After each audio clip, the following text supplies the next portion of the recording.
নমস্কার। আশা করি আপনাদের প্রত্যেকের প্রস্তুতি খুব ভালো করেই চলছে। বেশ কয়েকটা আমাদের যে সমস্ত পরিচিত পেজ রয়েছে সেখানে দেখছি যে WBSSC গ্রুপ সির পরীক্ষা আর খুব বেশি দিন বাকি নেই। হয়তো ফেব্রুয়ারি এন্ড কিংবা মার্চের শুরুর দিকে হতে পারে। তো সেই রেসপেক্টেই আমরা মক টেস্ট একটা সিরিজ এনেছি।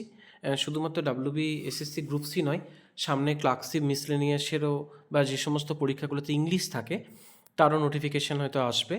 তো আশা করি এই সেটগুলো আপনাদের খুবই উপকারে দেবে। অলরেডি আমরা 10টা সেট দিয়ে দিয়েছি, আজকে 11 নম্বর সেট। প্রিভিয়াস সেটগুলো আপনারা একটু দেখে নেবেন, যেটা আপনাদের প্রস্তুতির জন্য অনেক বেশি এনহ্যান্স হবে আপনাদের প্রস্তুতি পর্বকে। চলে যাচ্ছি প্রথম কোশ্চেন। সেখানে বলেছে কি না, এফিমেরাল যে শব্দটা, এই শব্দটার সমার্থক শব্দ বলেছে। তো এফিমেরাল মানে কি? এফিমেরাল মানে হচ্ছে ক্ষণস্থায়ী, ঠিক আছে, যেটা বেশি দিন স্থায়ী নয়। তো এখানে ফ্লিটিং মানে হচ্ছে একমাত্র অল্পকালীন, ঠিক আছে। বাকি দেখুন ইটারনাল মানে অমর, তাই না, পার্মানেন্ট মানে চিরস্থায়ী। তাহলে ফ্লিটিং হচ্ছে একমাত্র শব্দ যেটা এফিমেরালের সাথে ম্যাচ খাচ্ছে, ঠিক আছে। পরের কোশ্চেন, সেখানে কি বলছে, প্রলিফেরেট। প্রলিফেরেট যে শব্দটা, তার বিপরীতার্থক শব্দ চেয়েছে। তো দেখুন,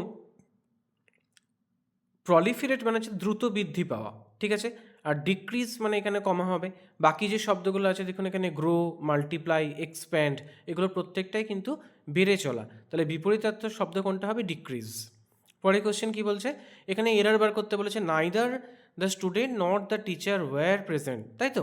তাহলে এখানে কি হবে না, এখানে ওয়্যার হবে না, এটা ওয়াজ হবে। কেননা কোনো স্টুডেন্ট বা কোনো টিচারই প্রেজেন্ট ছিল না, তার মানে কেউই নেই। তাহলে এখানে ওয়্যার হবে না, এটা হবে ওয়াজ, ঠিক আছে। পরের যে কোশ্চেনটা 4 নম্বর দেখি, every one of the boys have left, ঠিক আছে। তাহলে এখানে কি হবে, দেখুন কোথায় এরার আছে, হ্যাভ লেফট হবে না। এভরি ওয়ান যে শব্দটা, সেটা সবসময় কিন্তু সিঙ্গুলার ভাব নেবে, ঠিক আছে। তাহলে এখানে কি হচ্ছে, every one of the boys has left, ঠিক আছে। 5 নম্বর দেখি কি বলছে, দ্য নিউজ আর গুড, ঠিক আছে। এখানে ইমপ্রুভমেন্ট কি হবে, তাহলে দেখুন, তাহলে এটা হচ্ছে কি, দ্য নিউজ ইজ গুড। কেন নিউজ ইজ গুড হবে? কারণ নিউজ যে শব্দটা, সেটা হচ্ছে একটা আনকাউন্টেবল সিঙ্গুলার ভার্ভ, ঠিক আছে। তাহলে সেখানে সেই জন্য দ্য নিউজ ইজ গুড হবে। হ্যাঁ, এই জায়গাগুলো খুব ইম্পর্টেন্ট, এগুলো আপনারা দেখবেন। আচ্ছা, she is proficient dash mathematics, appropriate preposition কী হবে? প্রফিসিয়েন্ট ইন হবে, ঠিক আছে। সাবজেক্ট বা ফিল্ডে সবসময় কী হয়? Proficient in. তাহলে কি, she is proficient in mathematics.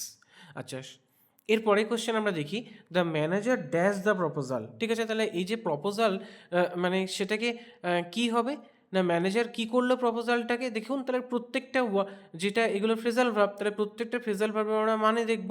প্রথমে কি আছে, টার্ন ডাউন। টার্ন ডাউন মানে হচ্ছে রিজেক্ট করা। টার্ন আপ মানে হচ্ছে অ্যারাইভ, মানে হচ্ছে আসা। টার্ন ইন মানে হচ্ছে সাবমিট করা। আর টার্ন আউট মানে হচ্ছে কি না, প্রডিউস, কোনো কিছু উৎপত্তি করা। তাহলে এখানে কি হবে, কি, the manager dash the proposal, turn down the proposal. 8 নম্বর দেখি, হি ইজ ড্যাশ ইউরোপিয়ান, ঠিক আছে। তাহলে এখানে কি হবে না, এ ইউরোপিয়ান হবে, তাই না। কখনোই অ্যান ইউরোপিয়ান হবে না, কারণ ইউরোপীয় যে উচ্চারণটা, সেটা অ্যাকচুয়ালি ভাওয়েল হিসেবে উচ্চারিত হচ্ছে না, ঠিক আছে। সেই জন্য এটা হি ইজ এ ইউরোপিয়ান হবে।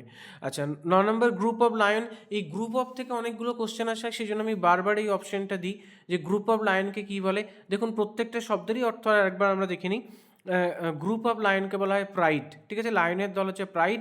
আর প্যাক যদি হয় তাহলে সেটা হচ্ছে কুকুর, স্কুল যদি হয় সেটা হচ্ছে মাছ, এবং পড যদি হয় সেটা হবে ডলফিন, ঠিক আছে। তাহলে দেখুন, বাকি মানেগুলো আমরা দেখে নিই। এখানে একদম এই মার্ডার অফ ক্রোজ, এগুলো আমরা বারবার প্র্যাকটিস করছি, এখান থেকে কোনো না কোনো একটা কোশ্চেন কিন্তু আসবেই, ঠিক আছে। তাহলে এই অপশনগুলো একটু আপনারা দেখে নেবেন।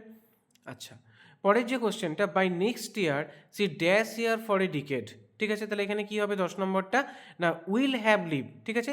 Future perfect for action completed before future time. তাহলে এখানে কি হচ্ছে, দেখুন, উইল হ্যাভ ফিক্সড হচ্ছে। By next year she will have live here for a decade, ঠিক আছে। সে অলরেডি আছে এবং এবং পরের বছরে এখানে থাকা তার এক দশক পূর্ণ হবে। তাহলে সে তো থাকছে, সে তো কোথাও যাচ্ছে না, সেই জন্য এটা হবে will have live, continuous, future continuous, ঠিক আছে। এটা হচ্ছে ফিউচার কন্টিনিউয়াস বললাম, ফিউচার পারফেক্ট। আচ্ছা, পরের যে কোশ্চেনটা, he finish the work quickly, ঠিক আছে। তাহলে এখানে কি হবে না, দেখুন, হি কুইকলি ফিনিশড হবে, ঠিক আছে। এটা হচ্ছে manner adverb before the main verb after the subject, ঠিক আছে। তাহলে আফটার দ্য সাবজেক্ট এটা কি হবে, হি কুইকলি ফিনিশড, ঠিক আছে। আচ্ছা, পরের যে কোশ্চেনটা সেটা কি বলছে, where are you going he asked, এটা একটা ন্যারেশন থেকে কোশ্চেন দিয়েছে, তাহলে কি হবে অপশনটা, he asked where I was going, তাই তো, he asked where I was going. বেশ। 13 নম্বর, এরপর এটা আছে কি না, they were building a bridge, এটা আমাকে অ্যাক্টিভ থেকে প্যাসিভ করতে হবে, ভয়েস চেঞ্জ, তাহলে কি হবে, এ ব্রিজ, 1 নম্বরটা, a bridge is being build by them. ঠিক আছে, স্ট্রাকচার কেমন হয়, ইজ এম আর এর পর হয় বিং, তারপর ভাব 3, তারপর হচ্ছে বাই, তাহলে a bridge is being build by them.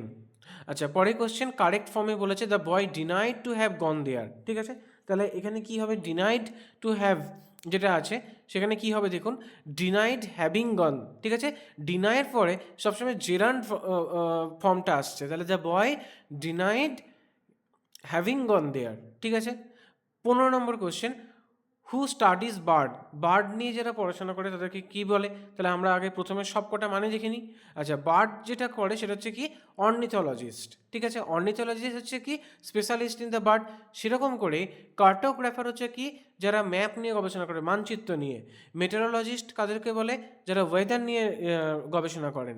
Pharmacologist কাকে বলে না, যারা ড্রাগ বা ওষুধ নিয়ে যারা রিসার্চ করেন, গবেষণা করেন বা চর্চা করেন, তাকে বলে ফার্মাকোলজিস্ট। তাহলে অর্নিথোলজিস্ট হচ্ছে কি না যারা পাখি নিয়ে স্টাডি করে। তাহলে এরকম আমরা 15টা সেটের যে কোশ্চেন সেটা আমরা প্র্যাকটিস করলাম। আর ভিডিওটা কেমন লাগছে অবশ্যই আপনাদেরকে জানাবেন, বা যদি আমাকে আরও কোনো কিছু সাজেশন দেওয়ার থাকে অবশ্যই বলবেন। খুব ভালো করে সবাই প্রস্তুতি নিন। ধন্যবাদ।